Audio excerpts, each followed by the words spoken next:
Hello friends, welcome to PW only IAS foundation. सभी friends का बहुत बहुत स्वागत है। आज की क्लास में हम बात करने वाले हैं ज्योग्राफी में क्लास 7 जो कि है आर एनवायरनमेंट, है ना। सोशल साइंस का आपका क्लास 7 का बुक है और इसमें देखो हमें क्या क्या पढ़ना है। पहले एक बार हम इसका इंडेक्स देखें तो इंडेक्स में हम देखेंगे हमारा चैप्टर नंबर 1 है एनवायरनमेंट, चैप्टर नंबर 2 है इनसाइड अर्थ, थर्ड है अर्थ चेंजिंग अर्थ, 4 है एयर, 5 है water, then human environment interaction, tropical सब ट्रॉपिकल रीजन और लाइफ इन द डेजर्ट। तो ये याद रखना, ये अपडेटेड जो आपकी बुक है। अगर मैं थोड़ा सा पुराना जो बुक है लास्ट एडिशन उसकी बात करूं तो उसमें जो है वह 9 चैप्टर्स दिए हुए हैं और मैं आपको डिफरेंस भी बता देती हूँ कि आखिर बच्चों इसमें डिफरेंस जो है वह आखिर है क्या। ठीक है, तो उसमें जो 9 चैप्टर्स है इसमें natural vegetation and wild life की बात की गई।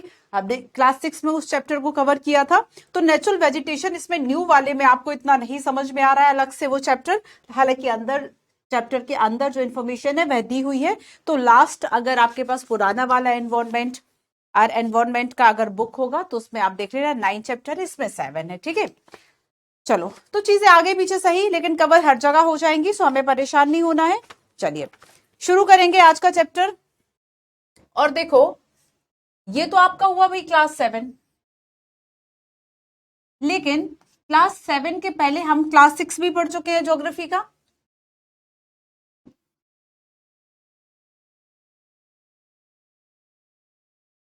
ज्योग्राफी क्लास 6, ठीक है, हो चुका है। पॉलिटी का क्लास 6 7 हो गया, देन अब 7 के बाद हम ज्योग्राफी का 7 कर रहे हैं। 6 हो चुका है। जिन बच्चों ने नहीं पढ़ा है प्लीज जाकर प्रीवियस जो आपके वीडियोस है उनको आप देख ले। तो देखो इसमें हमने लास्ट देखा था द अर्थ हर हैबिटाट में, the earth in the solar system, है ना। हमने समझा था कि सोलर सिस्टम में अर्थ कहाँ है, क्या है, सारी कंडीशंस, लार्जेस्ट प्लैनेट है और सभी बातें जो है हम कर चुके थे। ठीक है, लैटिट्यूड लॉन्गिट्यूड्स हो गया था, मोशन ऑफ द अर्थ है, मैप है, major domain of the earth और आवर कंट्री इंडिया। तो ये सारे जो चैप्टर्स है ये हम कर चुके हैं। अब आपको करना क्या है, आपको करना है रिवीजन। तो आज की क्लास को करने से पहले अगर आपने शॉर्ट नोट्स बनाए थे तो आप प्लीज रिवाइज कीजिए, है ना। अगर रिवीजन नहीं किया है तो पहले रिवीजन करो, उसके बाद ये वीडियो देखो। रिवीजन नहीं किया है तो क्लास छोड़ दो और जाओ इसका रिवीजन करके आओ और देन उसके बाद फिर इस क्लास को देखो, क्योंकि यहाँ पर बहुत सारे ऐसे कॉन्सेप्ट हैं जो आपके क्लास 6 से मिल जाएंगे। ठीक है, काफी सारे कॉन्सेप्ट हैं तो जो कि आपको समझ आएंगे। चलो तो देखो फर्स्ट जो हमारा चैप्टर है जो कि है आर एनवायरनमेंट, इसमें देखो हमें क्या क्या पढ़ना है। पर्यावरण क्या है, यूपीएससी पूछ चुका है। एनवायरनमेंट क्या है, इकोलॉजी क्या है, बायोस्फीयर रिजर्व क्या, वो सारे क्वेश्चंस भी मैं आपको कराऊंगी। बायोटिक अबायोटिक कंपोनेंट्स जो है इसके, जैव अजैव तत्व, ये क्या है। नेचुरल एनवायरनमेंट किसे कहते हैं, प्राकृतिक पर्यावरण क्या है। What is ecosystem that means Hindi में इसका परितंत्र। जो आप पारिस्थितिकी वर्ड सुनते हैं वह भी इसी के लिए यूज किया जाता है। पारिस्थितिकी जो वर्ड है ये भी इसके लिए यूज किया जाता है, पारितंत्र व पारिस्थितिकी। ह्यूमन एनवायरनमेंट क्या, और सबसे ज्यादा इंपॉर्टेंट है कि यहाँ पर यूपीएससी के जो पीवाईक्यूज है वो भी हम साथ में लेकर चलेंगे, है ना, जो यूपीएससी ने क्वेश्चंस पूछे हैं एनवायरनमेंट से।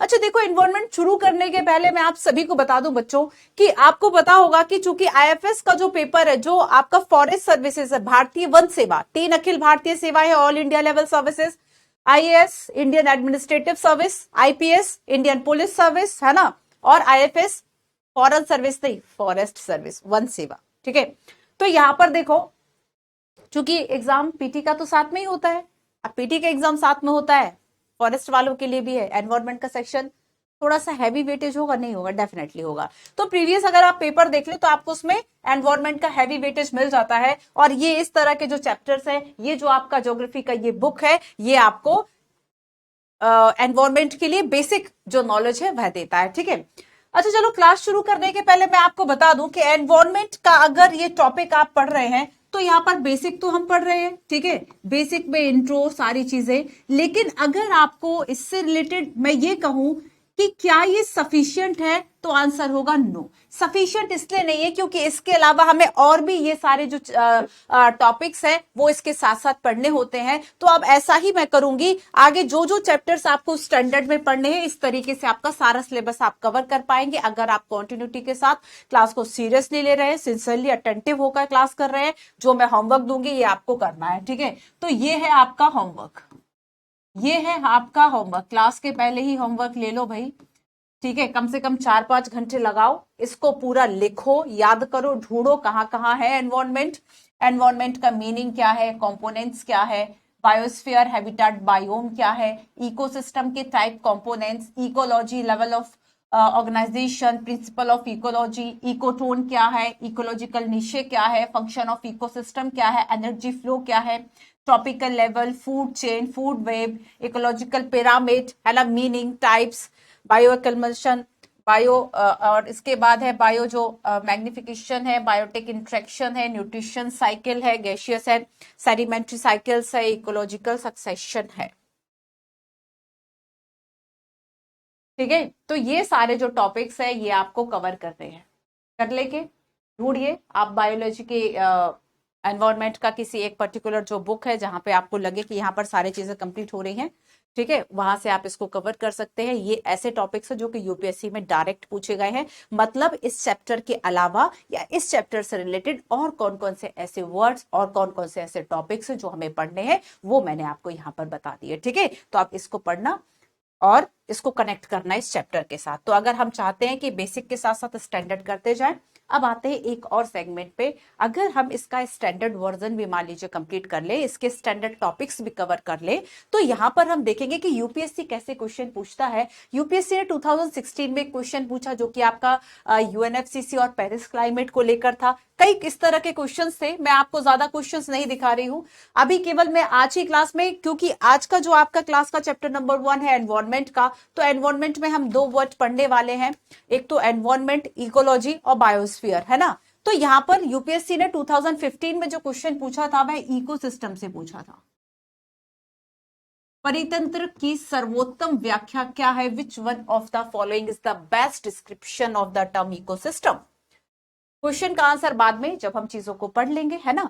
यूपीएससी ने 14 में क्वेश्चन पूछा, the most important strategy, the most important strategy for the conservation of biodiversity together with traditional human life establishment of, है ना। तो यहां पर ये 14 में क्वेश्चन पूछा इकोसिस्टम का, 15 में क्वेश्चन पूछ लिया। फर्क इतना था कि जिसको अभी ऑप्शन में दिया उसको ऊपर रखे और बाकी पूछ लिया। तो यहाँ पर यूपीएससी कई तरीके से जो क्वेश्चन है वह पूछती है, ठीक है। तो जो तरीके थे मैंने आपको बता दिए। आपने क्वेश्चन देख लिए कि एक ही यूनिट से एक ही टॉपिक से क्वेश्चन किस तरीके से आए। इकोटोन क्या है, जो इसके की टर्म्स है, जैसे कि मैंने आपको पॉलिटी में बताया कि फेडरलिज्म क्या है, कॉन्स्टिट्यूशन क्या है, लिमिटेड गवर्नमेंट क्या है। अगर इसी तरीके से आपको सभी जो टर्म्स है वह रेडी करने हैं, टर्म्स कौन से हो जो यूपीएससी ने टॉपिक्स दिए हैं वो टर्म्स हो, यूपीएससी के ये टॉपिक्स है, समझे। इकोलॉजिकल सक्सेशन क्या है कल पूछूंगी मैं क्लास में, या फिर जब हमारा लाइव सेशन होगा तब मैं इसको पूछूंगी कि कितने बच्चों ने होमवर्क किया है। तो क्लास 7 का ये होमवर्क नंबर 1 है, आपका होमवर्क नंबर 1 है। और जो स्टूडेंट इन सबको ढूंढ पाए तो एक एक लाइन में सबको करके आप कमेंट बॉक्स में पिन कीजिएगा, कमेंट कीजिएगा, मैं उस कमेंट को बाकी बच्चों को दिखाऊंगी, ठीक है। चलो, तो बायोस्फीयर रिजर्व की हम बात करेंगे, थोड़ा सा स्टैंडर्ड भी साथ साथ पढ़ते जाएंगे। सबसे पहले ये कि आखिर ये जो आपका चैप्टर है पर्यावरण, इसमें हमें पढ़ना क्या क्या है, ठीक है, एकदम सीरियल से चलेंगे। तो सबसे पहले हम इसमें देखेंगे what is environment, what is environment, what is environment, ठीक है, व्हाट इज एनवायरनमेंट। सेकंड हम बात करेंगे इसके कंपोनेंट्स की, घटक की। कंपोनेंट्स, कंपोनेंट्स देखेंगे 2 टाइप्स के, again biotic, abiotic, biotic, abiotic, जैव अजैव। नेक्स्ट हम इसमें देखेंगे नेचुरल एनवायरनमेंट, नेचुरल एनवायरनमेंट, ठीक है। नेक्स्ट हम देखेंगे इसमें नेचुरल एनवायरनमेंट, और लास्ट हम इसमें देखेंगे इकोसिस्टम। इकोसिस्टम, इकोसिस्टम के अलावा हम ह्यूमन एनवायरनमेंट की भी बात करने वाले हैं। ह्यूमन एनवायरनमेंट, ठीक है। अब देखो कुछ और पॉइंट्स बता देती हूँ। आपने एनवायरनमेंट की डेफिनेशन को हर जगह पढ़ा होगा, अभी ना कभी तो इससे सामना हुआ होगा कि पर्यावरण जो हम सुनते हैं या फिर हम पर्यावरण को बचाने की जो बात करते हैं वो उस शब्द का मतलब क्या है। सेकंड हम बात करेंगे इसके कंपोनेंट्स की, है ना, कि इसमें अगर हम कहें कि पर्यावरण मतलब उसमें क्या क्या आएगा, कंपोनेंट्स की बात करते हैं। अच्छा देखो, नेचुरल एनवायरनमेंट आपका जुड़ जाता है क्लास 6 से। क्लास 6 इसलिए मैंने कहा कि अगर रिवीजन नहीं किया है तो प्लीज रिवीजन करके आओ, ठीक है। क्लास 6 का आपको रिवीजन करना है। और यहां पर नेचुरल एनवायरनमेंट में हम पढ़ते हैं लिथोस्फीयर, पढ़ चुके हो ना ये, लिथोस्फीयर, हाइड्रोस्फीयर, एटमॉस्फेयर और बायोस्फीयर, ये हम पहले पढ़ चुके हैं ना। अब हम थोड़ा सा पर्यावरण की दृष्टि से इनको पढ़ते हैं, 1 2 3 एंड 4। पुराना बिल्कुल भी नहीं भूलना है, ध्यान रखना, रिवीजन आपको करते जाना है, ठीक है। चलो उसके बाद देखो, जब हम परितंत्र की बात करेंगे, इकोसिस्टम आखिर ये क्या है, और इससे भी रिलेटेड यूपीएससी का क्वेश्चन देखेंगे। तो यूपीएससी का एक क्वेश्चन हमें इकोसिस्टम, और दूसरा क्वेश्चन जो है ये यूपीएससी का हमें यहां से एक देखना है। तो इस तरीके से हम देखते जाएंगे कि कहां से कैसे क्वेश्चंस आते हैं। और लास्ट हम बात करेंगे ह्यूमन एनवायरनमेंट की, मानवीय पर्यावरण की, ठीक है। तो यहां पर देखो कुछ वर्ड्स मैं हिंदी में लिख देती हूं, है ना, मेन वर्ड्स, जैसे कि व्हाट इज एनवायरनमेंट। तो यहां पर अच्छी बात है कि आज हम पर्यावरण पढ़ रहे हैं, और आज ही 5 जून है, वर्ल्ड एनवायरनमेंट डे, विश्व पर्यावरण दिवस मनाया जाता है ना, ताकि पूरा जो विश्व है वह अवेयर हो सके अपने सराउंडिंग, जो उसका एनवायरनमेंट है अपने चारों तरफ के पर्यावरण को लेकर वह अवेयर हो सके, उसके प्रोटेक्ट के लिए काम करे, पोल्यूशन ना करे। और इस बार की थीम क्या रही वो भी आगे हम चर्चा करेंगे, ठीक है। कंपोनेंट्स यानी घटक इसके क्या है, यूपीएससी बहुत पूछता है, मतलब इस तरीके से कि इसमें बायोटिक जो है वह कौन कौन से घटक है, कौन से फैक्टर है, कौन से कंपोनेंट है, सीधा आपको 3-4 पॉइंट दे दिए, वहां से क्वेश्चन पूछे, इतने सिंपल क्वेश्चन आते हैं। बट वही बात है कि हमने बेसिक नहीं पढ़ा, तो हम कैसे सिंपल क्वेश्चन भी बता पाएंगे। नेचुरल एनवायरनमेंट क्या है, तो यहां पर जो ये प्राकृतिक पर्यावरण है उसको आपको लिखना है, प्राकृतिक पर्यावरण, ठीक है। प्राकृतिक पर्यावरण और इकोसिस्टम, परितंत्र, परितंत्र पर्यावरण पारिस्थितिकी की जो वर्ड है, इकोसिस्टम आप यूज करते हैं, ह्यूमन एनवायरनमेंट, ये तो ठीक ही है। तो ये हमारा ये पूरा चैप्टर है। तो इस चैप्टर में हम नोट्स बनाते हुए एकदम शॉर्ट तरीके से, ताकि आप रिवाइज कर सको। शॉर्ट नोट्स जरूर बनाओ, बिकॉज ऑफ नोट्स बहुत इंपॉर्टेंट है ना। और कल एक आपकी लाइव क्लास हुई थी, लाइव सेशन हुआ था, तो बहुत सारे आपके कॉमेंट्स होते हैं बच्चों की, बहुत सारे आपके क्वेश्चन होते हैं कि हम किस तरीके से प्रिपरेशन करें, साल भर कैसे प्रिपरेशन करें, कि क्या आपकी स्ट्रैटेजी हो ताकि आपका सब्जेक्ट ना छूटे। एक क्वेश्चन करो, एक सब्जेक्ट पढ़ो, दूसरे की याद आती है कि कैसे करें इस चीज को, है ना, वो हमारा छूट रहा है। तब ऐसे में आपको प्रॉपर स्ट्रैटेजी अगर प्लान करोगे, कॉन्टिन्यूसली हार्ड वर्क करोगे, डेफिनेटली आपको सक्सेस मिलेगी, ठीक है। तो इसलिए आपको कल की क्लास अगर नहीं देखी है, जिन बच्चों ने, और ये क्लास आप देख रहे हैं, तो प्लीज उसको देख लीजिएगा, तो आपके बहुत सारे क्वेश्चन का आंसर आपको वहां मिल जाएगा। बाकी यहाँ पर क्लास आपको कंटिन्यूअसली करनी है, बहुत ही इंपॉर्टेंट सेशंस आप सभी को प्रोवाइड किए जा रहे हैं। केवल एनसीईआरटी हम नहीं पढ़ रहे हैं, आपने देखा होगा कि अगर मैं आपको पढ़ा रही हूँ एनसीईआरटी, तो हो सकता है 30-40% एनसीईआरटी, लेकिन 60% हम उसमें स्टैंडर्ड पढ़ते हैं, ठीक है। आज भी मैं आपको बताती हूँ कि कैसे आखिर। तो चलो सबसे पहले शुरू करेंगे एनवायरनमेंट क्या है, ठीक है। सबसे पहले हम शुरू करते हैं व्हाट इज एनवायरनमेंट। सबसे पहले ये देखो कि एनवायरनमेंट की डेफिनेशन जानो, उसके पहले इस शब्द को तो समझ लो। एनवायरनमेंट जो वर्ड है, सबसे पहले हम इस शब्द को देख ले।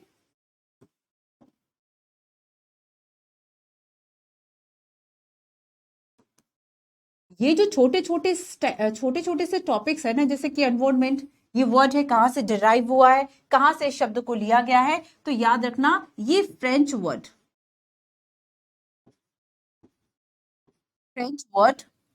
एनवायरोनेर से लिया गया है,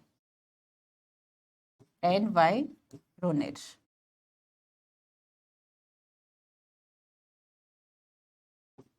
एनवायरोनेट, ठीक है।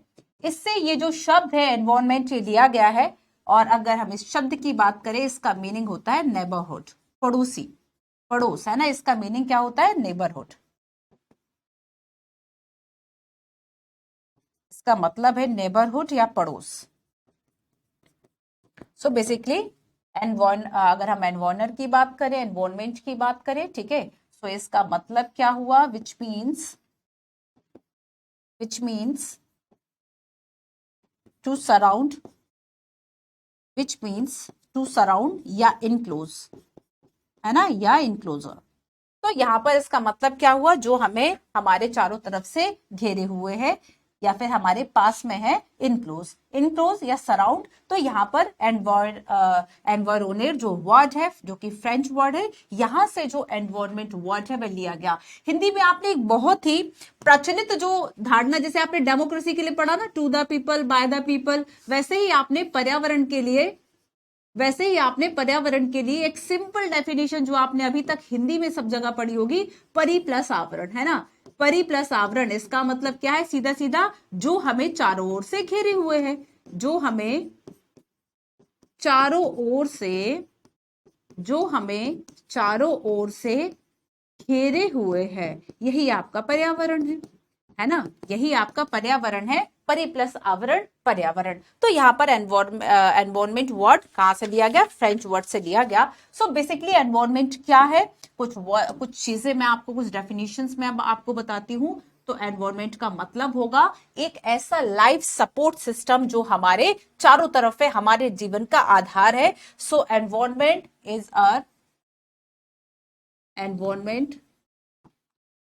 अ basic environment is a basic life support system, life support system, ठीक है। तो ये क्या है? ये हमारे बेसिकली जीवन का आधार है, ये हमारी लाइफ का बेस है, जीवन का आधार है पर्यावरण। इसलिए तो हम इसको बचाने की बात करते हैं, है ना। तो यहाँ पर देखो बेसिकली जैसे कि एयर है, वाटर है, फूड है, एयर है, वाटर, फूड, भूमि, लैंड, तो ये सब क्या है? ये सब एनवायरमेंट ही तो है, ये सब पर्यावरण ही है। तो यहाँ पर इसका क्या मतलब हुआ कि द प्लेस, कलर से लिख देती हूं, है ना, the place things, the place, हमारे चारों तरफ हम देखेंगे जो प्लेस है, जो लोग हैं, ठीक है, जो थिंग्स है, जो वस्तुएं हैं, the place, people, things and nature, और जो प्रकृति है, जो नेचर है, that surround any living things, that surround any living things, any living things, या फिर ऑर्गेनिजम्स लिख दें, ऑर्गेनिज्म, ठीक है, that surround any living organism is called environment, is called environment, ठीक है। तो मतलब किसी जीवित प्राणी के चारों तरफ एक जो लिविंग ऑर्गेनिज्म है, इसके चारों तरफ जो भी वस्तुएं, जो भी भौतिक और बाकी सारा नेचर सब पाया जा रहा है, उस सभी को हम क्या कहते हैं? पर्यावरण की संज्ञा देते हैं, उस सभी को हम एनवायरमेंट कहते हैं। तो एनवायरमेंट क्या है? फ्रेंच वर्ड से हमने लिया है, और ये हमारे एक जीवन का आधार है, हमारे लिए बेसिक एक लाइफ सपोर्ट जो है वह एनवायरमेंट है, ठीक है। अब देखो एनवायरमेंट अगर हम देखें, और बेसिकली इसको जैसे यहाँ पर तो मैंने कह दिया जनरलाइज कि चलो एयर है, वाटर है, फूड है, या फिर लैंड है, भूमि है, ये सारी चीजें एनवायरमेंट का पार्ट है। लेकिन हम इसे बेसिकली, हम इसे टेक्निकली कंपोनेंट्स में हम डिवाइड कर सकते हैं, ठीक है। हम इसे कंपोनेंट्स में डिवाइड करते हैं, जैसे कि हम इसे कई कंपोनेंट्स में डिवाइड कर सकते हैं। अब देखो हम थोड़ा सा ज्यादा पढ़ेंगे, ठीक है, थोड़ा सा जो है हम इसमें ज्यादा पढ़ेंगे। तो यहां पर नेचुरल एनवायरनमेंट, नेचुरल एनवायरनमेंट, ठीक है,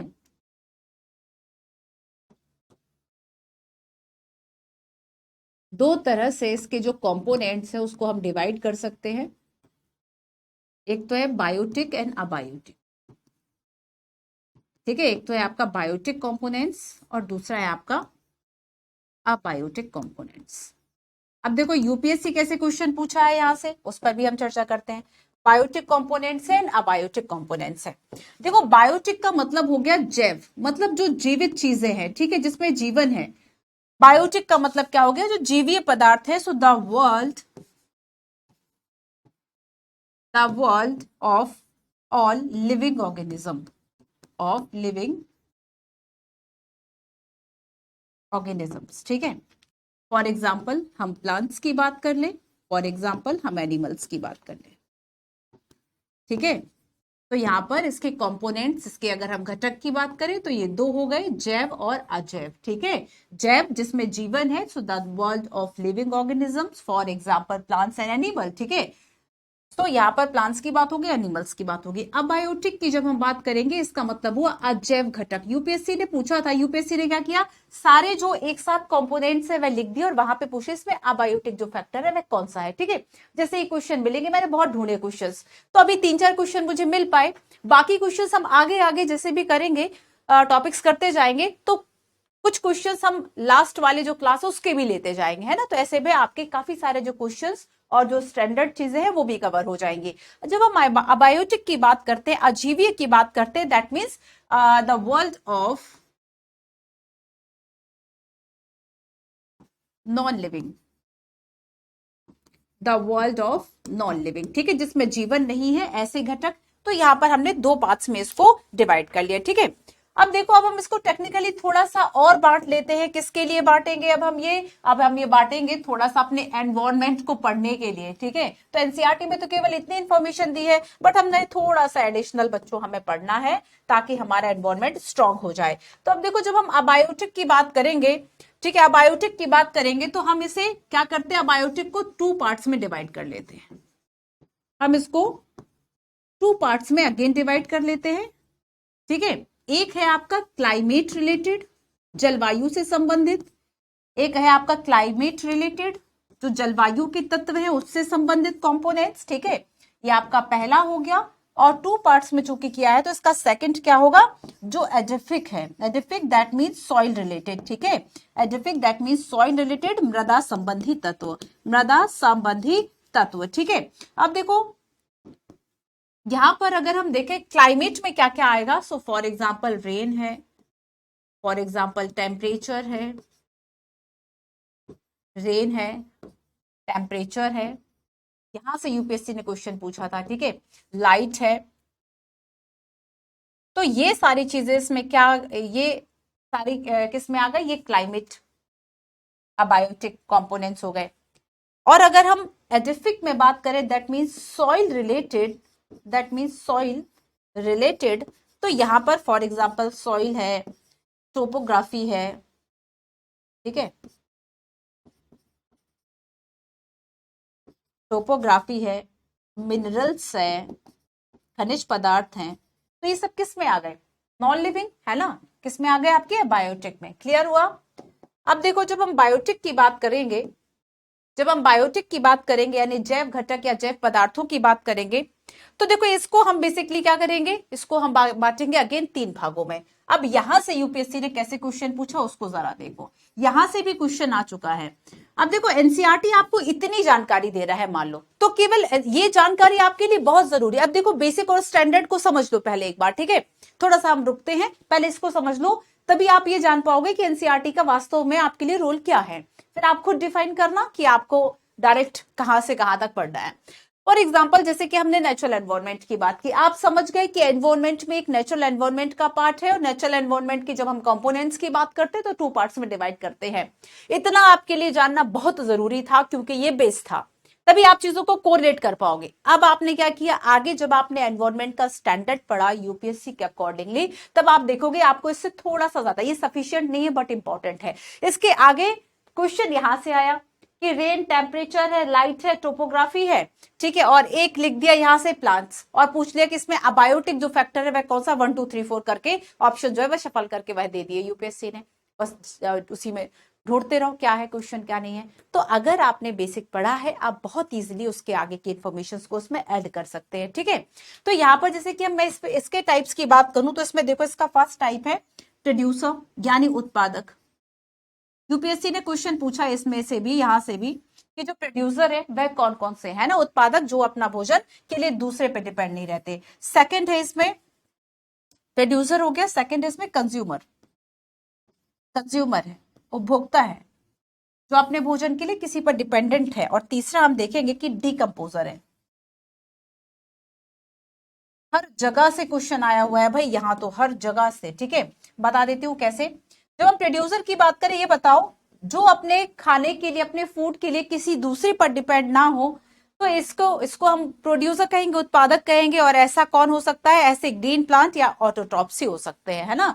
तो यहाँ पर इसका उदाहरण क्या होगा? ये है ग्रीन प्लांट्स, हरे पौधे, क्योंकि ये आपको पता है फोटो जो सिंथेसिस, जो प्रकाश संश्लेषण की प्रक्रिया है, उससे अपना भोजन बना लेते, किसी और पर ऐसे डिपेंडेंट नहीं है। तो ग्रीन प्लांट्स है, ऑटोट्रॉप्स। इस बार भी ऐसा कुछ पूछा गया था, मैं दैट टाइम मुझे रिकॉल नहीं हो रहा है, कमेंट करके बताओ। सो यहाँ पर देखो सेकंड, जिसको कि हम उत्पादक उपभोक्ता कहते हैं, यहाँ पर ये जो प्रोड्यूसर है ना, इसको हम कहेंगे उत्पादक, इसको हम कहेंगे उपभोक्ता, ठीक है। अब इस उपभोक्ता वर्ग में क्या क्या आएगा, कंज्यूमर में कौन कौन आएगा? तो यहाँ पर आपको याद रखना है, इसे हम कई पार्ट्स में और डिवाइड कर देते हैं, जैसे कि प्राइमरी है, प्राथमिक उपभोक्ता है, सेकेंडरी उपभोक्ता है, ठीक है, टर्शियरी है, क्वाटरनरी है। तो यहाँ पर इस तरीके से हम इसे भी 4 भागों में बांट देते हैं। तो यहाँ पर आपको याद रखना है कि इसमें कौन आएंगे, जो है आपका हेटेरोट्रॉप्स है। इसके अलावा आपका थर्ड है डीकंपोजर, ठीक है, जो डीकंपोज कर देते हैं। और यहां पर इसमें आएंगे बैक्टीरिया और फंगी, इसमें आएंगे बैक्टीरिया एंड फंगी, ठीक है, सेप्टोट्रॉप्स, सेप्टोट्रॉप्स। क्लियर? क्लियर है? तो यहाँ पर ये इंफॉर्मेशन आपके लिए एडिशनल है। यूपीएससी यहाँ से प्राइमरी से क्वेश्चन पूछ चुका है, डीकंपोजर से भी क्वेश्चन पूछ चुका है, तो काफी सारे क्वेश्चन। देखो अब यहाँ पे यूपी, आपको ये जानना जरूरी था, बट यूपीएससी ने क्वेश्चन जो है वह यहाँ से पूछा था, ठीक है।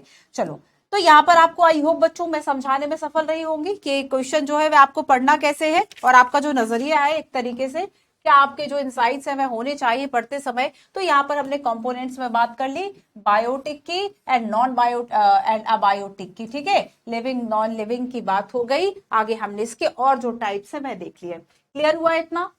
चलो अब हम देखते हैं आगे। और अब आपने क्लास 6 में अगर मेजर डोमेन्स की, क्लास 6 में major domains of the earth हम देख चुके थे, पृथ्वी के प्रमुख जो परिमंडल है, डोमेन्स की बात हम कर चुके थे। बस यही डोमेन हमें समझना है आगे, ठीक है, यही डोमेन्स जो है वह हमें समझना है। और उसके पहले देखो ये आपके components of environment, components of environment ये आपके नेचुरल है, प्राकृतिक है, जैसे कि हम एयर की बात करें, है ना, एटमॉस्फेयर है, वाटर है, हाइड्रोस्फेयर है, ठीक है, लैंड है, लिथोस्फेयर है, लिविंग थिंग्स है, बायोस्फेयर है। तो ये सारे कंपोनेंट्स कैसे हो गए? नेचुरल कंपोनेंट्स हो गए, प्राकृतिक कंपोनेंट्स हो गए। ह्यूमन मेड की अगर हम बात करें, तो जो बिल्डिंग की अगर हम बात करें, तो ये हमें नेचर प्रोवाइड नहीं कर रहा है, ये ह्यूमन मेड है ना, ये ह्यूमन मेड है। रोड की बात करें, इंफ्रास्ट्रक्चर की बात करें, तो ऐसी चीजें जो मनुष्य ने बनाई है, जो ह्यूमन बींग ने जो है वह बनाई है, उसको डिजाइन किया है। फॉर एग्जाम्पल हम ब्रिज की बात कर ले, पार्क की बात कर ले, रोड है, इंडस्ट्री है, मोन्यूमेंट्स है, तो ये सारे क्या हो गए? ह्यूमन मेड हो गए। आया समझ में? ठीक है। फिर और देखो, जैसे कि अगर हम ह्यूमंस में देखें तो इंडिविजुअल है, फैमिली है, कम्युनिटी है। अब जैसे कि इकोनॉमिक हो, पॉलिटिकल सिचुएशन हो, रिलीजन हो, तो ये ह्यूमन मेड है या फिर ये नेचुरल रिसोर्स, नेचुरल कंपोनेंट्स है? ह्यूमन मेड है ना। कम्युनिटी है, धर्म है, जाति है, ये सब किसने बनाई है? ह्यूमन बीइंग ने बनाई है ना। तो ये नेचर ने नहीं बनाई है, नेचर ने तो हवा, पानी और ये सारी जो चीजें हैं वह बनाई हुई है, लैंड है और आपका जो बाकी लिविंग थिंग्स और बायोस्फीयर है, ठीक है। तो यहाँ पर हमने बायोटिक, एबायोटिक जो है इसकी भी बात कर ली। क्लियर? अब हम देखते हैं नेचुरल एनवायरनमेंट की, और यहाँ पर डोमेन्स ऑफ द एनवायरनमेंट की अगर हम बात करें, आप लास्ट क्लास 6 को पढ़ चुके हो, ठीक है। वही बातें हमें यहाँ पर एक बार फिर से समझनी है, मैं आपको बता देती हूँ। हमने देखो मेजर डोमेन्स में किसकी बात की थी? अगर हम देखें कि डिवाइड करें इसको, तो हमने लिथोस्फीयर पढ़ा था, लिथोस्फीयर पढ़ा था,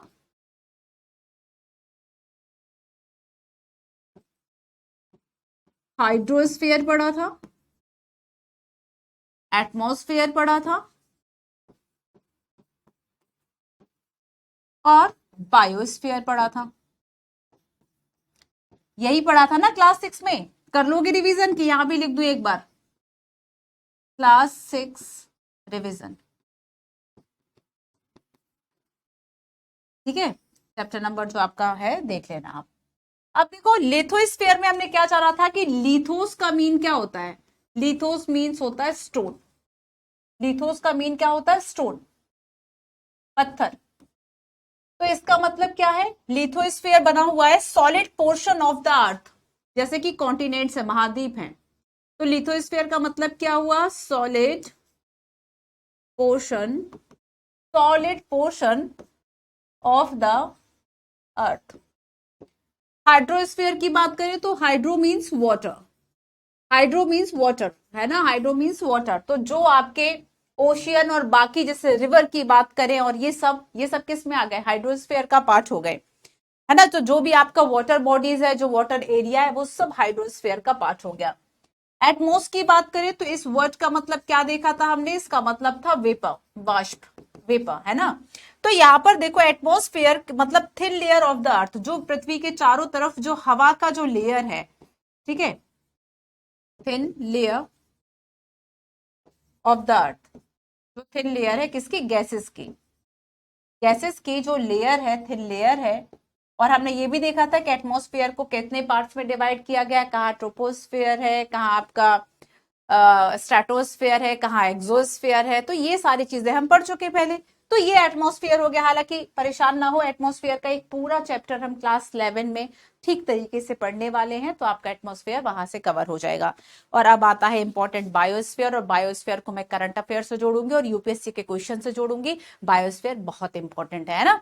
सो देखो बायोस्फेयर की जब हम बात करेंगे, बायोस्फेयर मतलब ऐसा एरिया, जैसे कि ये लिथोस्फेयर आपका हो गया, ठीक है, ये आपका हाइड्रोस्फीयर हो गया, ये आपका एटमॉस्फेयर हो गया। तो यहाँ पर ऐसा पार्ट, ये बायोस्फीयर है जहां पर क्या है? जीवन है ना। ये क्या है? ये हुआ आपका बायोस्फीयर का पार्ट। बायोस्फीयर का पार्ट यहाँ पर क्या है? जीवन है, यहाँ पर लाइफ सपोर्ट कंडीशंस है। तो यहाँ पर बायोस का मतलब क्या जाना था हमने? BIOS means life, BIOS means life, जीवन। तो ये बायोस्फीयर एक ऐसी जगह जहां पर एयर, वाटर एंड जो लैंड है वे आपस में इंटरेक्ट करती हैं, ठीक है। अब हम बायोस्फीयर को अलग से समझते हैं। स्क्रीनशॉट ले लो और साथ साथ में लिखते जाओ, लिखते जाओ, और रिवीजन करके आया करो भाई क्लास में। चलो आओ थोड़ा सा बायोस्फीयर देखेंगे और फिर उसके बाद देखेंगे यूपीएससी का एक क्वेश्चन।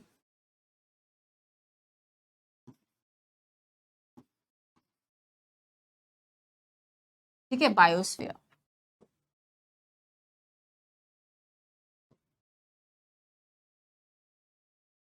बायोस्फीयर में बायोस वर्ड का मतलब क्या होता है? लाइफ, ठीक है। बायोस का मतलब क्या होता है? लाइफ। और हमने देखा था कि जहां पर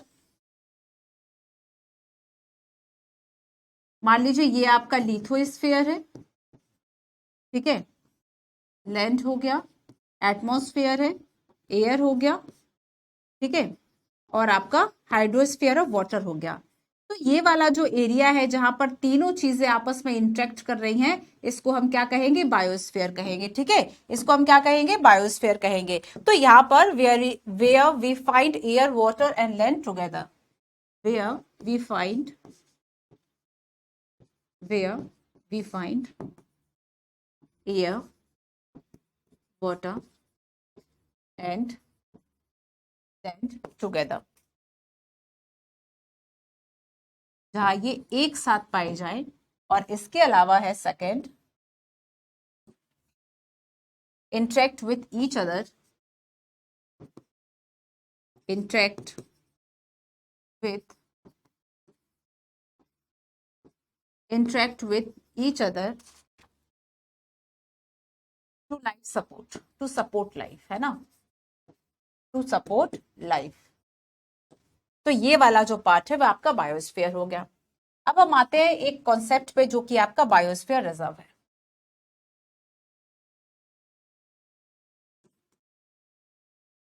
बायोस्फीयर रिजर्व,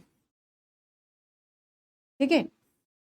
देखो अगर हम इस संकल्पना की बात करें, आप इसको जैव मंडल और आपने ये सारी चीजें सुनी होंगी हिंदी में, तो यहाँ पर बायोस्फीयर रिजर्व जो है, biosphere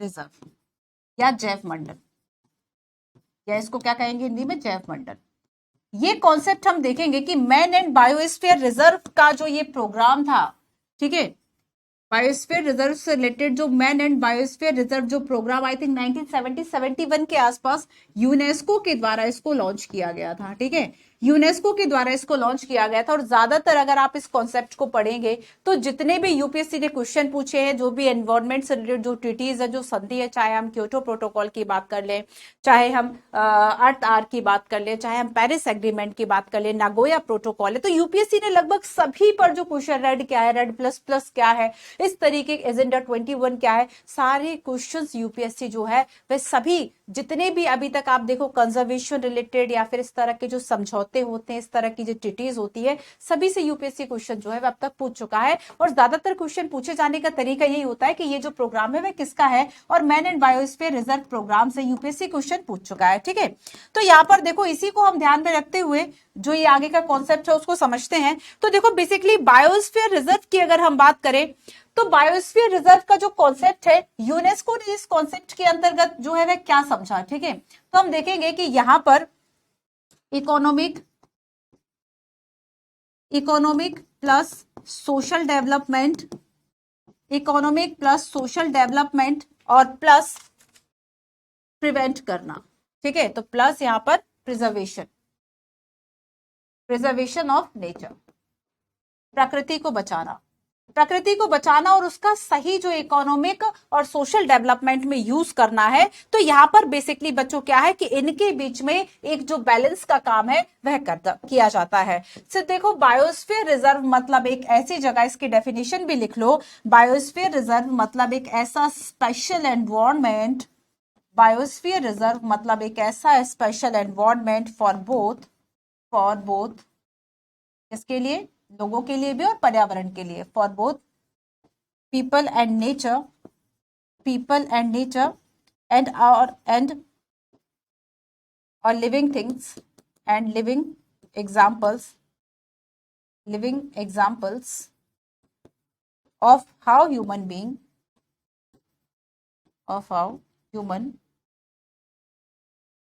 human beings and nature can coexist, सह अस्तित्व, coexist। ठीक है, coexist मतलब हिंदी में वर्ड क्या है, सह अस्तित्व, मतलब प्रकृति का भी नेचर बचा रहे और प्रकृति का भी अस्तित्व बचा रहे, ह्यूमन का भी अस्तित्व बचा रहे। तो एक ऐसा जो स्पेशल एनवायरनमेंट है, किसके लिए, पीपल एंड नेचर दोनों के लिए। तो ये जो एक स्पेशल एनवायरनमेंट है वो क्या कहलाएगा, वो बायोस्फीयर रिजर्व कहलाएगा। ठीक है, ये क्या कहलाएगा, बायोस्फीयर जो रिजर्व है ये कहलाएगा। तो बायो और स्फीयर यानी दो शब्दों से मिलकर ये जो कॉन्सेप्ट है वह बना हुआ है। इसमें मैन एंड बायोस्फीयर रिजर्व जो प्रोग्राम है यूनेस्को ने 1971 में स्टार्ट किया था, ताकि इस तरह के एरिया का इकोनॉमिक सोशल डेवलपमेंट हो सके और प्रिजर्वेशन जो है प्रकृति का वह भी हो सके। ठीक है, बायोस्फीयर रिजर्व का एक और कॉन्सेप्ट जहां से यूपीएससी ने क्वेश्चन पूछा था वो ये था कि फॉर एग्जांपल मान लीजिए हमने क्या किया, हमने बायोस्फीयर जो रिजर्व है,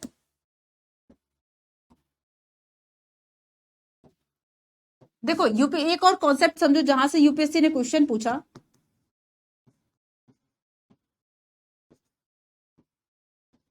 बायोस्फीयर रिजर्व को जैसे हमने कि मान लीजिए आपको पता होगा कि वेरी फर्स्ट जो साइट इंडिया में जिसको कि बायोस्फीयर रिजर्व घोषित किया गया था, डिक्लेयर किया गया था, वह नीलगिरी था। आई थिंक 1986 के आसपास की बात है ना। तो आप सभी ने नीलगिरी जो बायोस्फीयर रिजर्व है वह सुना होगा, वह फर्स्ट था। अब तक कई इस तरह के जो बायोस्फीयर रिजर्व है वह बनाए गए हैं। और अगर हम इंटरनेशनल लेवल पर देखें तो जो इंटरनेशनल लेवल पर यूनेस्को ने साइट शामिल की, आई थिंक वो 12 ऐसे बायोस्फीयर रिजर्व है जिसको इंटरनेशनल बायोस्फीयर रिजर्व साइट में शामिल किया, जिसमें वन ऑफ देम अगर हम कंचनजंगा या नीलगिरी इस तरह की बात करें, ये सब इसमें शामिल है। तो देखो बायोस्फीयर रिजर्व की अगर हम बात करें तो बेसिकली इसको 3 जोन्स में डिवाइड किया जाता है।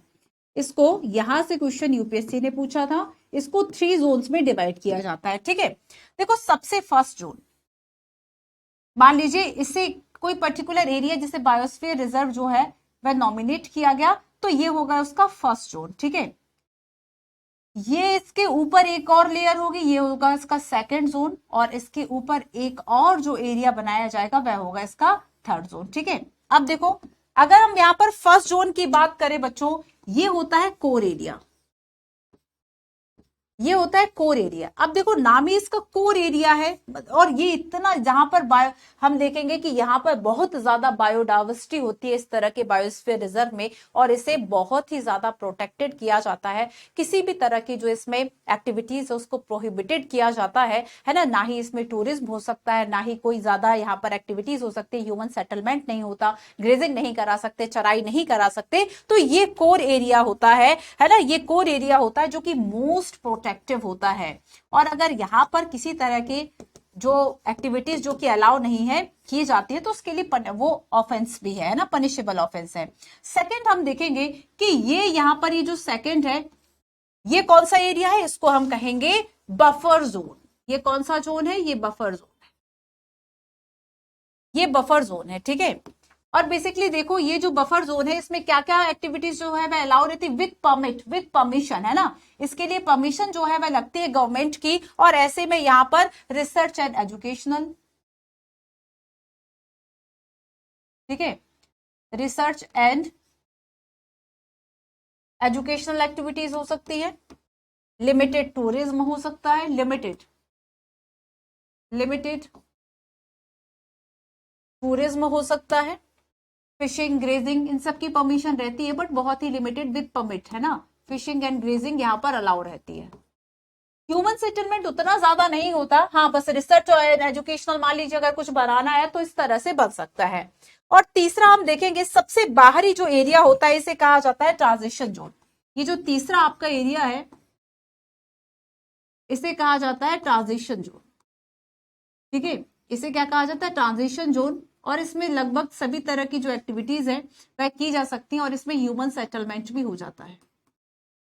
ठीक है, उसमें क्या है याद रखना, इसमें मानव अधिवास, ह्यूमन सेटलमेंट जो है वह हो सकता है। तो अगर मैं ये कहूं कि मानव अधिवास, ह्यूमन सेटलमेंट कहाँ कहाँ हो सकता है, तो यहाँ हो सकता है। सेकंड भी हो सकता है अगर हम बफर जोन की बात करें, लेकिन विद परमिशन और बहुत ही ज्यादा लिमिटेड। फॉर एग्जांपल किसी रिसर्च सेंटर को आपको बनाना है तो इस तरह का हो सकता है। ठीक है, और यहाँ पर ट्रांजिशन जोन याद रखना आउटर मोस्ट पार्ट होगा बायोस्फीयर रिजर्व का, है ना। ट्रांजिशन जोन क्या है, ये आपका आउटर पार्ट है। ठीक है, आउटर मोस्ट पार्ट होगा, और कोर एरिया मोस्ट प्रोटेक्टिव होगा।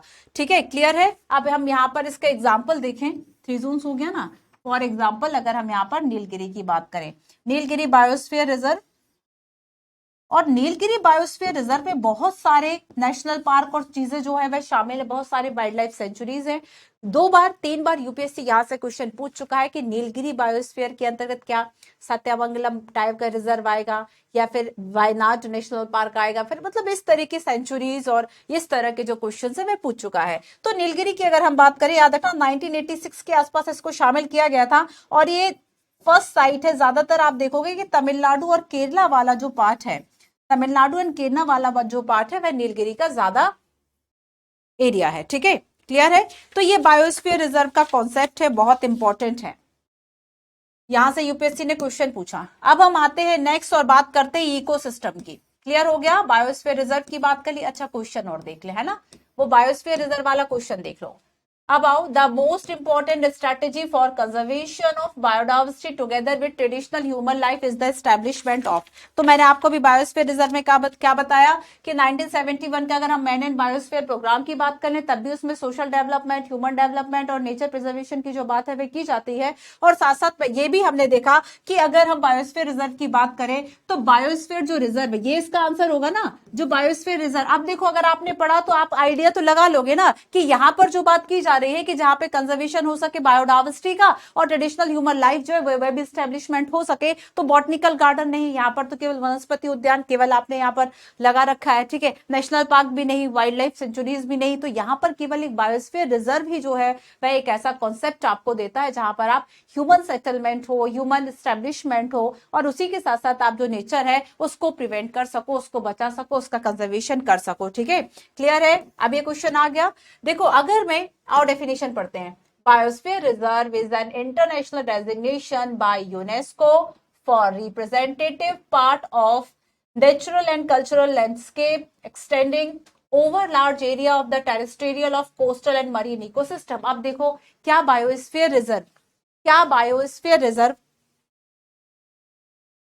मरीन समुद्री जो है उनको घोषित किया जाता है? डेफिनेटली। क्या केवल स्थल रूप से, क्या केवल जो भूमि वाले पार्ट है केवल उन्हें ही ये नॉमिनेट किया जाएगा? नहीं, है ना। तो यहाँ पर याद रखना कि लार्ज ऐसे एरियाज, तो कोस्टल हो, मरीन इकोसिस्टम हो, इन सभी को बायोस्फीयर रिजर्व घोषित किया जाता है।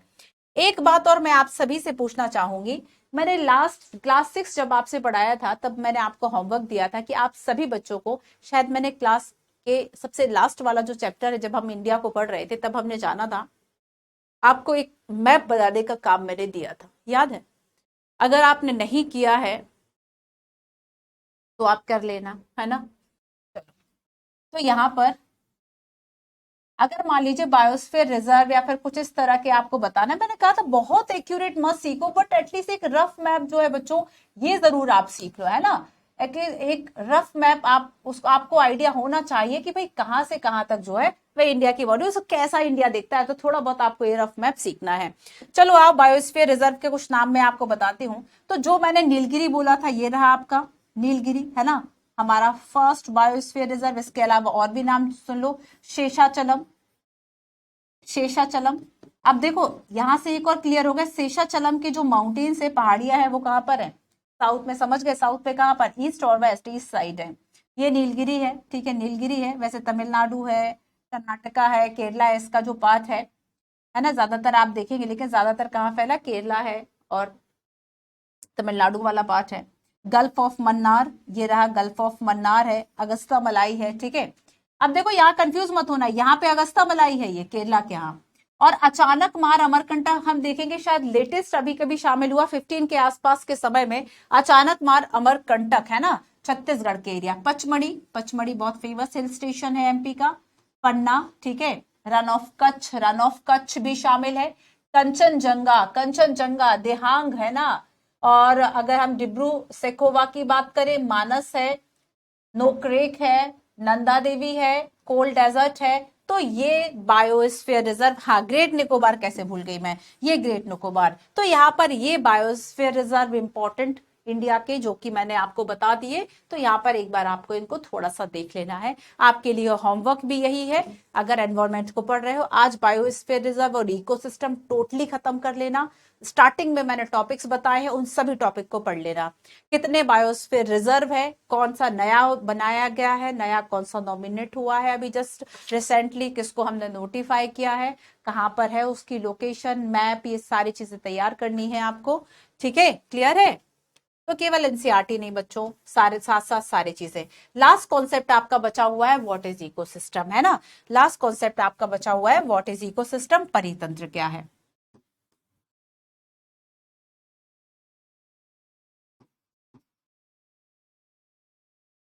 Ecosystem, परितंत्र।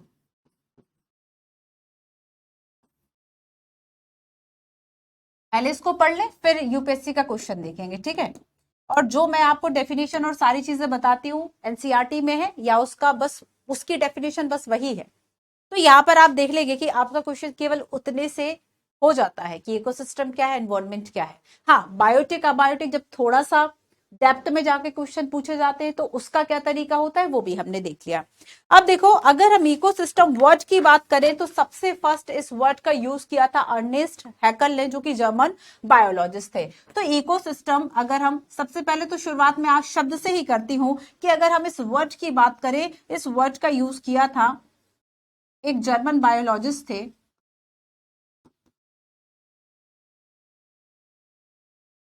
Ernest हैकल।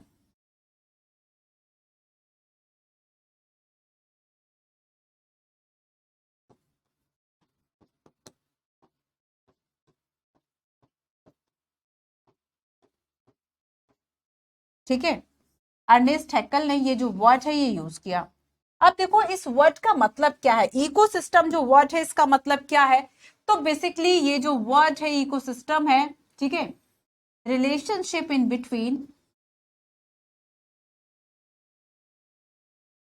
Relationship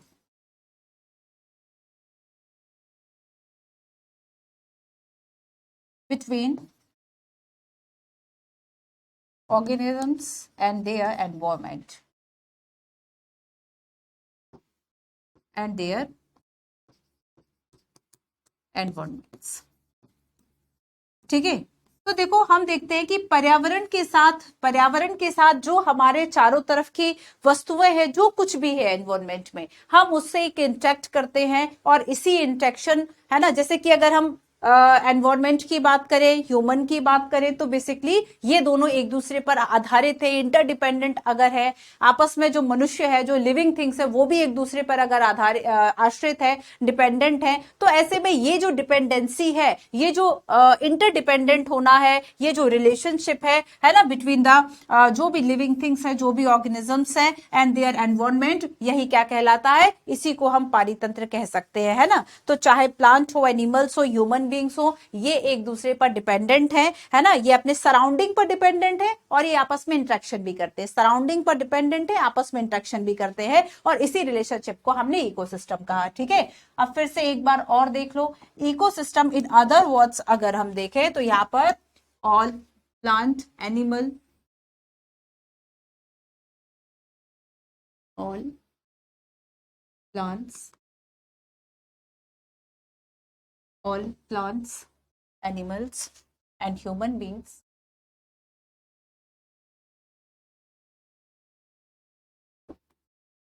dependence on their surrounding, dependence on their surrounding,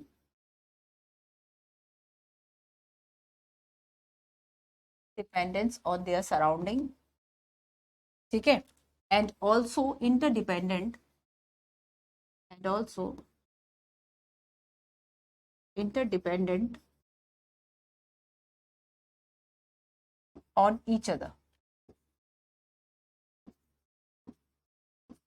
ठीक है। तो एक तो जो भी हमने देखा कि जो भी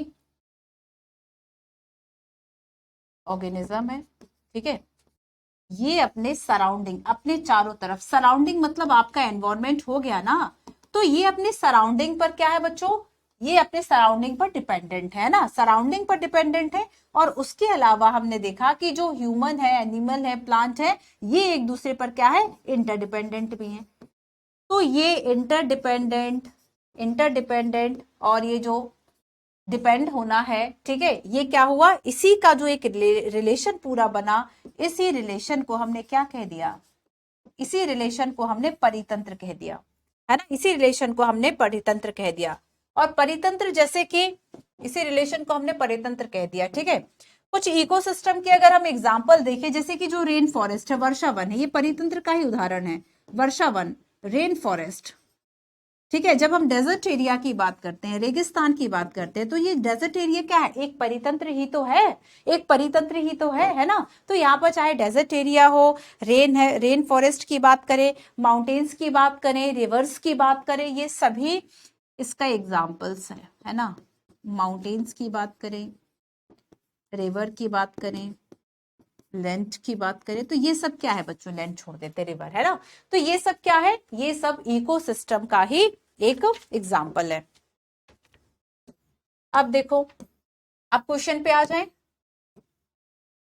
विच one of the following is the best description of the term ecosystem, परितंत्र। क्या लग रहा है आपको, फर्स्ट पढ़ो, a community of organisms interacting with one other, the part of the earth which is inhabited by living organism, a community or organisms together with the environment in which they live। देखो यहाँ पर community की बात भी हो गई, organisms together, और environment की भी बात हो गई जिसमें वे रहते हैं। The flora and fauna of a geographical area, the flora and fauna of the geographical area, क्या होगा इसका आंसर, कमेंट में बताइए कि इकोसिस्टम क्या है और इसका आंसर क्या है, इकोसिस्टम का आंसर क्या है, ये आप मुझे बताएंगे, ठीक है। चलिए, तो ये क्वेश्चन यूपीएससी ने 2015 में पूछा था।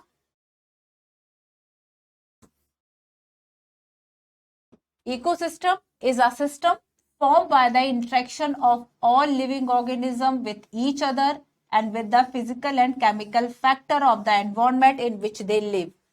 ठीक है, अब देखो यहां से आंसर निकल आया क्या? कहीं दूर जाना है क्या कुछ पढ़ने? आपको लगता है कि यूपीएससी में क्वेश्चन टफ आते हैं? अब इस बार का भी क्वेश्चन पेपर देखने के बाद जो इतनी हाय हाय मच गई थी ना कि अरे भाई जाने कहां से जो क्वेश्चन है वह आ गया। एक बार आप, अगर आपने वास्तव में, अगर आपने ठीक में एक्चुअल में अगर आपने स्टडी की है और अगर आपने सारे सब्जेक्ट्स पढ़े, ऐसा क्वेश्चन पेपर भी नहीं था कि आप 40-50 क्वेश्चन जो है उसमें आप समझ ना पाए या इतने लगा ना पाए। अगर आपको ये लगता है कि कट ऑफ इस बार 40-50 चली जाएगी, बहुत गलत सोचते हैं। कट ऑफ लगभग उतनी ही रहेगी क्योंकि इतने स्टूडेंट यूपीएससी को मिल जाएंगे कि जो लगभग 80-90 जो मार्क्स है वह ले आएंगे जीएस पेपर में, है ना। तो अगर आप इन्हीं बेसिक चीजों को पढ़ते हुए चलेंगे तो कभी भी ऐसा पेपर आपको नहीं लग सकता कि बहुत ज्यादा एकदम आउट ऑफ द बॉक्स जाके था। तो अब इकोसिस्टम बताओ क्या पूछा यूपीएससी ने? क्लास 7 में ये लिखा हुआ है, आपने सारी चीजों को बहुत स्टैंडर्ड बुक से पढ़ा हुआ है और इकोसिस्टम क्या है इसको छोड़ ही दिया, बेसिक टर्म छोड़ ही दिए, है ना। तो यहाँ पर क्या लिखा हुआ है? एक interaction living organism with each other and physical and chemical factor. अब जाके इस क्वेश्चन को देख लो आप, अब जाके आप इस क्वेश्चन को देखो, कहा आपको क्या लग रहा है? ज्यादातर हमें ऑप्शन नंबर सी पे शक नहीं हो रहा कि शायद इसकी शक नहीं, संभावना। आपको नहीं लगता कि ऑप्शन नंबर सी इसका आंसर होना चाहिए? क्या लगता है आपको, बताइए जरा। चलो, अब हम चलते हैं, लास्ट आपका टॉपिक है ह्यूमन एनवायरनमेंट। ह्यूमन एनवायरनमेंट देखो, ह्यूमन एनवायरनमेंट की, नेचुरल एनवायरनमेंट की तो हमने बात कर ली कि जो प्रकृति ने, जैसे कि लिथोस्फीयर, एटमॉस्फेयर, वो ह्यूमन एनवायरनमेंट नहीं है। ह्यूमन एनवायरनमेंट दैट मींस जहां पर लोगों ने अपनी आवश्यकता, ह्यूमन बीइंग ने अपनी जो नीड है, जो आवश्यकता है उसके लिए बनाया। For example road infra, for example bridge. अभी लेटेस्ट आज कल न्यूज भी आई थी ना, बिहार या फिर कहां पर एक जो ब्रिज है वह कोलैप्स हो गया। तो यहाँ पर बेसिकली क्या है कि जो मनुष्य है, जो मानव है, human being interact with the environment. अब देखो इंटरेक्ट तो करना चलो भाई आता है समझ में, and modify its according to their needs, अपनी आवश्यकताएं, अपनी जो नीड्स हैं उसके अकॉर्डिंगली उसको मॉडिफाई कर देना, है ना। तो यहां पर उसको हम ह्यूमन एनवायरनमेंट कहेंगे। एक तो इंटरेक्शन, इंटरेक्शन के बाद उसको मॉडिफाई कर देना, ठीक है। अब देखो आगे हम देखेंगे कि जब तक जो मनुष्य है वो साधारण सी जिंदगी जी रहा था, तब तक उसने पर्यावरण के साथ उतना ज्यादा हस्तक्षेप नहीं किया, उतनी ज्यादा प्रॉब्लम शुरू नहीं हुई। जैसे जैसे टेक्नोलॉजी में फास्ट होता गया वैसे वैसे एनवायरनमेंट की प्रॉब्लम शुरू हो गई, वैसे वैसे एनवायरनमेंट की जो प्रॉब्लम है वो स्टार्ट हो गई ना, कि अब हर एक जगह हस्तक्षेप करने लगा। तो यहां पर डिजास्टर मैनेजमेंट जो आप पढ़ते हो वो इसी का एक आगे जाके भयावह रूप है कि जब जो है वह पहिए का आविष्कार हुआ तब तक तो चलो ठीक था, पहिए के आविष्कार के बाद हमने देखा कि बार्टर सिस्टम से जाकर, बार्टर सिस्टम मतलब वस्तुओं का एक्सचेंज कर लेना, किसी के पास अनाज है, किसी के पास बाकी चीजें, कपड़े हैं, एक्सचेंज कर लो। तो उस बार्टर सिस्टम के बाद आज हम देखते हैं धीरे धीरे आगे जाके वह कॉमर्स डेवलप हो गया, वाणिज्य व्यापार हो गया। उसके बाद हम देखते हैं कि इंडस्ट्रियल रेवोल्यूशन की बात हो गई, इंडस्ट्रियल रेवोल्यूशन 1, 2, 3, अब 4 की बात चल रही है। तो यहां पर, और आप देख रहे हैं इसका की टर्म क्या है, जरा फाइंड करना, कोई बच्चा कमेंट करना कि इंडस्ट्रियल रेवोल्यूशन मतलब एक की वर्ड है, इंडस्ट्रियल 2.0, 3.0 और अभी लेटेस्ट अगर 4 की बात करें तो ये हमारा किसका युग है? टेक्नोलॉजी, है ना। तो यहां पर इस तरीके से हम देखें कि उसकी आवश्यकताएं बढ़ती गई। अच्छा, एक कहावत, फ्रेज भी है कि जो आवश्यकता है वह आविष्कार की जननी है ना। आवश्यकता जो है, तो यहां पर हम देखते हैं कि necessity is mother of nation, mother of invention. तो यहां पर देखो कि पहले इंडस्ट्रियल रेवोल्यूशन और उसके बाद हम अगर देखें तो आज इंफॉर्मेशन रेवोल्यूशन, संचार प्रौद्योगिकी, संचार इसका युग है। और ऐसे में धीरे धीरे एनवायरनमेंट को कितना ज्यादा पॉल्यूटेड और कितना ज्यादा हम जो है वह पहुंचाता गया उसे खुद नहीं पता चला। तो यहां पर हम देखेंगे कि ह्यूमन एनवायरनमेंट, इसमें थोड़ी सी बात बताई कि ह्यूमन एनवायरनमेंट का मतलब ये नेसेसिटी जैसे जैसे हुआ वैसे वैसे उसको मॉडिफाई करता गया। आगे जाकर अगर आज हम देखें तो जो भी एयर पोल्यूशन है, लैंड पोल्यूशन है, रिवर पोल्यूशन है, सारे वाटर पोल्यूशन, ये सब पोल्यूशन, अभी आप लेटेस्ट देखोगे कि अभी जो 2023 में वर्ल्ड एनवायरनमेंट डे अभी जो आज मनाया जा रहा है उसकी थीम क्या है? प्लास्टिक पोल्यूशन से को दूर करना। प्लास्टिक पोल्यूशन बहुत बड़ी प्रॉब्लम है, plastic pollution. Early human adapt themselves to nature surrounding. They lead a simple life, fulfill their requirement. जब simple life था, अपनी requirements को full कर रहा था, है ना, nature around them. With them need grew and became more varied. Human learn new way to use and change environment, है ना, जैसे जैसे उसकी नीड्स जो है वे ग्रू होती है, जैसे जैसे उसकी आवश्यकताएं बढ़ती गई, वैसे वैसे वो प्रकृति को और बदलता गया। और जब वह प्रकृति को और बदलता गया, उससे कई उसको ऐसे तरीके मिल गए, कई उसको ऐसी तकनीक मिल गई कि वह हस्तक्षेप कर पाए। पहले का जो ह्यूमन बीइंग है वह बहुत डरता था। अगर बिजली कड़क जाती थी उसे लगता था भाई भगवान नाराज हो गए, सब कुछ तहस नहस होने वाला है। अब नहीं डरता वो। अब वो इतना ज्यादा मजबूत और इतना ज्यादा टेक्नोलॉजी और इन सब के कारण है कि जो भूकंप, जो अर्थक्वेक के 5 और 4 जोन है, वहां पे भी डेवलपमेंट करने से नहीं पीछे हटता है। वहां पे भी वो रोड बनाएगा, इंफ्रा डेवलप करेगा और फिर एक लैंडस्लाइड होगी, सब खत्म हो जाएगा। तो यहां पर हम देखेंगे कि ह्यूमन जैसे जैसे उसकी जो नीड्स है, उसकी जो आवश्यकताएं हैं, वह ग्रू होती गई, बढ़ती गई, उसने और भी ज्यादा मोडिफाई करना शुरू कर दिया, नए नए चेंजेस जो लाने हैं वे शुरू कर दिए। They learn to grow crops, है ना, domesticate animal, lead to settled life, the wheel was invented, surplus food was produced, barter system emerged, trade start and commerce developed, industrial revolution enabled large scale production, transportation become faster, information revolution made communication easy and speedy across the world। तो यहां पर हम देखेंगे कि धीरे धीरे आगे जाके उससे किस तरीके से बाटा सिस्टम से आज जो संचार प्रौद्योगिकी के युग में हमें, उससे किस तरीके से इतने सारे जो चेंजेस है वह ला दिए। और ह्यूमन एनवायरमेंट के बाद हम आज एक और इंपॉर्टेंट बात कर लेते हैं। 5 जून, every year the world environment day is celebrated, है ना। 5 जून को विश्व पर्यावरण दिवस मनाया जा रहा है। इत्तेफाक है कि आज ही हम इसको पढ़ रहे हैं, इस चैप्टर को। तो हम देखेंगे कि जो आपका 5 जून है, इसको वर्ल्ड एनवायरमेंट डे बनाने की जो शुरुआत है, ठीक है, UNEP, united nation environment programme, UNDP मत कर लेना, यूनाइटेड नेशन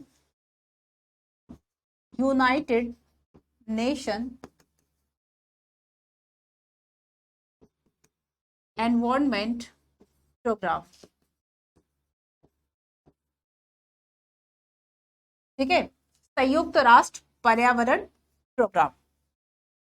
तो यहां पर 1972 से याद रखना, इसे प्रपोज किया गया था यूनेप के द्वारा कि हम 5 जून को विश्व पर्यावरण दिवस सेलिब्रेट करेंगे। इसका बेसिकली मतलब क्या है, विश्व पर्यावरण दिवस सेलिब्रेट करने का इंपॉर्टेंस, सिग्निफिकेंट क्या है। तो याद रखना कि यहाँ पर अवेयरनेस जो है उसको बढ़ाना, raise awareness about environment pollution and sustainability. तो 5 जून को मनाने का जो पीछे का उद्देश्य है वह क्या है, रेज अवेयरनेस टू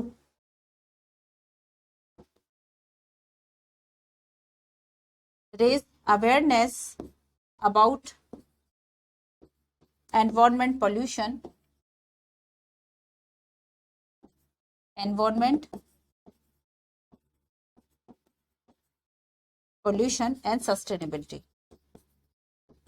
sustainability, ठीक है। और 2023 की थीम क्या रही, सॉल्यूशन टू प्लास्टिक पॉल्यूशन। 2023 की थीम सॉल्यूशन टू प्लास्टिक। एक और होमवर्क आपको देती हूं, प्लास्टिक पॉल्यूशन क्या है। देखो यहां पर मैं आपको होमवर्क देती हूं, ये आपने देख लिया, इसमें लिख देती हूं।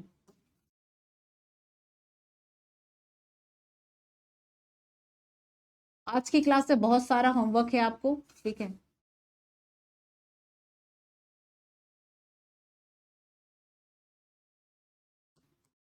प्लास्टिक पॉल्यूशन क्या है, ठीक है, प्लास्टिक पॉल्यूशन क्या है, प्लास्टिक पॉल्यूशन के रीजन क्या है, और वर्ल्ड, अगर क्वेश्चन आएगा तो बस इसी तरीके से आएगा मेंस में, वर्ल्ड लेवल पर और इंडिया के लेवल पर क्या इसके जो उपाय हैं वह किए गए हैं ताकि प्लास्टिक पॉल्यूशन को दूर किया जा सके, कम किया जा सके। एक होमवर्क ये हो गया। दूसरा होमवर्क, एक टॉपिक पे आपको लगभग 500 वर्ड लिखने हैं, ठीक है, एक टॉपिक पर आपको लगभग 500 वर्ड लिखने हैं। मैं आपको बता देती हूँ, आप 1000 भी लिख सकते हैं। इतना होमवर्क देखती हूँ कौन स्टूडेंट करता है, कमेंट करना कि हाँ मैम मैंने किया है। A perfect balance is a perfect balance, a perfect balance is necessary. A perfect balance is necessary between the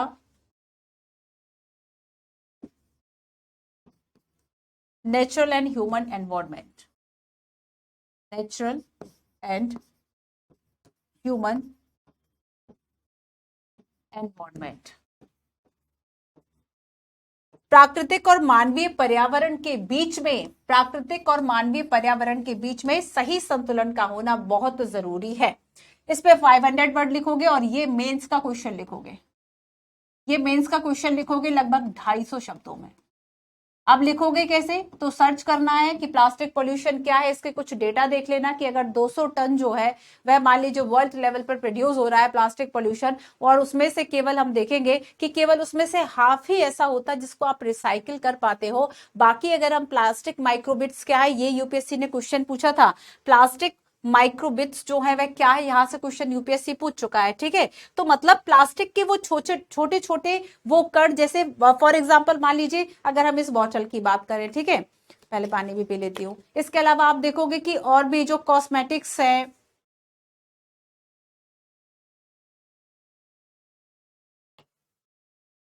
उन सब में वो यूज हो रहे हैं और वो बहकर सीवर से और बाकी सबसे ओशियन में भी पहुंच जाते हैं, महासागरों में पहुंच जाते हैं, और वहां का जो पूरा फिर इकोसिस्टम है वह नेगेटिवली हार्म होता है, प्रभावित होता है। तो ऐसे में हम देखें कि वही प्लास्टिक माइक्रोबिट्स क्या है, सूक्ष्म कण, प्लास्टिक के बहुत छोटे छोटे कण जो कि इकोसिस्टम को नुकसान पहुंचा रहे हैं। ये क्वेश्चन भी यूपीएससी ने पूछा था। जैसे जैसे और डिटेल में जाओगे ना, लेकिन बेसिक तो आपको देखो एक आधार तो बनाना पड़ेगा। आधार के फिर चारों तरफ आप चाहो जितना फैलो उतना आपका जो नॉलेज है वह बढ़ता जाएगा। बट यूपीएससी की डिमांड तो बस यही है आप इन टॉपिक्स को करें, है ना, इसके चारों तरफ जाओ ना। अब जैसे ये एनसीईआरटी की इसी चैप्टर की लाइन है, a perfect balance is necessary between the natural and human environment, है ना, मानवीय और प्राकृतिक पर्यावरण के बीच में सही संतुलन होना चाहिए। ठीक है, लेटेस्ट एक मूवी आई, उसमें आप देखेंगे कि उसमें एक टैगलाइन उसकी बार बार कही जा रही थी कि प्रकृति है तो प्रगति है ना, नेचर है तभी जाके प्रोग्रेस जो है वह हो सकता है। आप क्वेश्चंस देखते हैं क्या क्या क्वेश्चंस जो है वह इसमें एक्सरसाइज में है। आई होप कि आप कर लेंगे इस क्वेश्चन का answer. What is an ecosystem, परितंत्र क्या है, समझ गए, परितंत्र क्या है, एक इंटरेक्शन, एक relation in between the human और सराउंडिंग एनिमल्स एंड बाकी सबके बीच में। What do you mean by the natural environment, प्राकृतिक पर्यावरण क्या है। Which are the major components of the environment, biotic, abiotic, है ना, और उसका आगे और define, give for example of human made environment, road है एंड ब्रिज है, ये सारे। What is lithosphere? Lithos means rock, stone. Lithosphere मतलब जो ठोस भाग है पृथ्वी का, है ना। Which are two major component of biotic environment? What is biosphere? What is biosphere? कर लोगे, इसको भी करना है, आज की क्लास इंपॉर्टेंट है बच्चों। आगे देखो, टिक द करेक्ट आंसर, आओ देखते हैं क्या इसमें करेक्ट आंसर होगा। Which is not a natural ecosystem, मतलब जो प्राकृतिक नहीं है, तो डेजर्ट तो नेचुरल है, हम नहीं बना सकते। इस टाइप का क्वेश्चन यूपीएससी पूछ चुका है। ठीक है, एक्वेरियम, फॉरेस्ट हम नहीं बना सकते, आंसर क्या होगा, एक्वेरियम, है ना। एक्वेरियम जो है वह नेचुरल इकोसिस्टम नहीं है, हम एक्वेरियम को लेके आते, फिर उसके बाद एक जो परितंत्र है उसमें फिश डालेंगे और अपनी अपनी पसंद की, और उसके बाद उसका जो पूरा इकोसिस्टम है वह डेवलप होगा। तो इसका जो परितंत्र है वह नेचुरल नहीं है। Which is not a component of human environment, human environment का कॉम्पोनेंट क्या नहीं है, रिलीजन हमने बनाए, कम्युनिटी हमने बनाया, लेकिन क्या ये जमीन, ये भूमि क्या आपने बनाई, नहीं। तो जो लैंड है वह क्या है, ये नेचुरल एनवायरमेंट है ना। Which is a human made environment, human made environment, mountains किसने बनाया, सी या फिर रोड, डेफिनेटली, है ना। Which is threat to environment, क्या थ्रेट हो सकता है, ग्रोइंग प्लांट्स, ग्रोइंग पॉपुलेशन, या फिर ग्रोइंग, देखो ये यूपीएससी ने इसको पूछा था, अगर जनसंख्या बढ़ रही है तो क्या ये थ्रेट है? डेफिनेटली थ्रेट है। क्यों? क्योंकि रिसोर्सेज पर एक तरीके से जो दबाव है वह बनेगा, है ना। और यहां से जो हम देखेंगे कि ज्यादा लोग हैं अगर, तो ज्यादा पोल्यूशन होगा, ज्यादा ट्रांसपोर्ट यूज होगा, ज्यादा चीजें होगी। ग्रोइंग प्लांट या ग्रोइंग क्रॉप्स ये थ्रेट नहीं है, लेकिन हाँ, पॉल्यूशन जिस तरीके से ग्रो हो रही है, हमारे नेचुरल रिसोर्सेज तो उस तरीके से ग्रो नहीं हो रहे, वहां से प्रॉब्लम्स पैदा हो जाती है। Match the followings. Biosphere, biosphere क्या होगा? एक ऐसा जोन जहां पर एयर, वाटर एंड जो लैंड है वह क्या करेगा? इंटरेक्ट करेगा, ठीक है।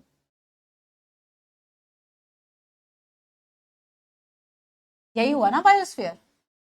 एटमॉस्फेयर मतलब blanket of the air which surround the earth. Hydrosphere, hydro का मतलब क्या देखा था हमने? हाइड्रो मतलब वाटर। यहाँ पे क्या दिख रहा है? Domain of water. और एनवायरमेंट, एनवायरमेंट का मतलब क्या होगा? एनवायरमेंट मतलब हमारे चारों ओर, है ना। एनवायरमेंट मतलब हमारे चारों ओर जो हमें घेरे हुए है, वही तो पर्यावरण है। समझ गए? क्लियर है? अच्छा, ये ऊपर खिसका दिए इसलिए ठीक है, अब लगा लेना अपने हिसाब से।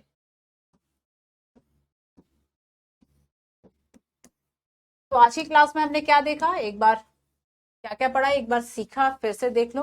तो क्लास 7 का आपका आर एनवायरमेंट बुक, जिसमें कि हमने biotic, abiotic, environment, natural environment, what is ecosystem, human environment, PYQ, और साथ में हमने टॉपिक्स भी देखे। टॉपिक्स और बहुत सारा होमवर्क भी मैंने आपको दिया, ठीक है। क्लास 6 का आपको रिवीजन भी करना है, इतना आपको करना ही है। क्लास के बाद अगर आपने पूरी क्लास देखी है तो आप क्लास 6 का रिवीजन करो। 6 का रिवीजन करने के बाद आप इसको शुरू करो। शुरू करो एनवायरमेंट से, है ना, जो टॉपिक्स मैंने बताए हैं। तो आप क्लास को कवर करने के बाद, कंप्लीट करने के बाद, इन सभी का एटलीस्ट ये केवल डेफिनेशन जानो। ज्यादा नहीं कह रही कि पूरा डिस्क्रिप्टिव आपको कंप्लीट करना है। जैसे कि अगर मैंने आपसे कहा कि फूड चेन, तो फूड चेन क्या है, उसके लिए ज्यादा नहीं, तो 30 वर्ड्स जो है वह सभी के जान लो, इसका मतलब आखिर है क्या, ठीक है, इसको पढ़ लो। तो ये एक होमवर्क था आपका। दूसरा, मैंने आपको कुछ क्वेश्चंस दिखाए जो कि आज के आपके क्लास से एकदम सीधे हैं। इकोसिस्टम क्या है ना, और यहाँ पर बायोस्फीयर रिजर्व क्या है। बायोस्फीयर रिजर्व का भी मैंने आपको होमवर्क दिया है कि सारे बायोस्फीयर रिजर्व एटलीस्ट देख लो, कौन कौन से बायोस्फीयर रिजर्व है। और एनवायरमेंट क्या है, कंपोनेंट्स, ये सारी बातें हमने इस चैप्टर में पढ़ ली हैं, ठीक है। एनवायरमेंट का मतलब एक फ्रेंच वर्ड एनवायरनर से लिया गया है, इसका मीनिंग है neighbourhood which means a surrounding and enclose. Environment is a basic life support system, air, water, food, है ना, लैंड, ये सारा एनवायरमेंट है। The place, people, thing and nature that surround any living organism, it called environment, ठीक है। आज जब हम कंपोनेंट्स की बात करते हैं तो हमने देखा कि कंपोनेंट्स में बायोटिक है, अबायोटिक है। बायोटिक मतलब जो लिविंग ऑर्गेनिज्म है, for example plant, for example animals. और यहाँ पर हम इन्हें 3 पार्ट्स में और डिवाइड कर सकते हैं। प्रोड्यूसर, जो उत्पादक है, फॉर एग्जांपल ग्रीन प्लांट, है ना, जो किसी और पर डिपेंडेंट नहीं है अपने खाने के लिए। कंज्यूमर, उपभोक्ता, इसको हम प्राइमरी, सेकेंडरी, टर्शियरी, क्वाटरनरी में डिवाइड करते हैं, ठीक है। हेट्रोस्फीयर, हेट्रोट्रॉफी, ठीक है। डिकम्पोजर, बैक्टीरिया एंड फंगी की बात हमने की। और आगे हमने देखा अबायोटिक में जैव मतलब अजैव, जो कि नॉन लिविंग है, 2 पार्ट में डिवाइड किया, क्लाइमेट में रेन, टेम्परेचर, लाइट, और एडिफिक में सॉइल रिलेटेड, टोपोग्राफी, मिनरल्स, ठीक है। तो ये आपके कंपोनेंट्स हो गए। ये हमने यहाँ पर बात किया कि लिथोस्फीयर क्या है, नेचुरल एनवायरनमेंट में हाइड्रोस्फीयर क्या है, एटमॉस्फेयर क्या है, और बायोस्फीयर क्या है। इन वर्ड्स के क्या मतलब है, क्या मायने हैं। बायोस्फीयर को हमने स्पेशली कवर किया बिकॉज ऑफ बहुत इंपॉर्टेंट है बायोस्फीयर। बायोस्फीयर रिजर्व, जैव मंडल क्या है, जैव मंडल आरक्षित क्षेत्र। बायोस्फीयर रिजर्व मतलब जैव मंडल आरक्षित क्षेत्र भी इसको कहा जाता है। जैव मंडल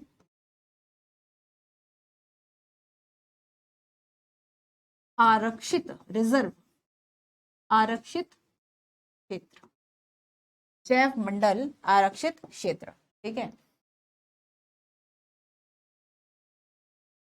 और यहाँ पर मैंने man and biosphere reserve programme की बात की, यूनेस्को का, जैसे कि economic development, preservation of nature, इन सभी को मिलाकर आपस में ये सारे प्रोग्राम इसमें शामिल होंगे। स्पेशल एनवायरनमेंट है, बोथ पीपल एंड नेचर, है ना, और living examples of how human being and nature जो है वह साथ में रह सकते हैं, को एग्जिस्ट कर सकते हैं, इसके लिए है।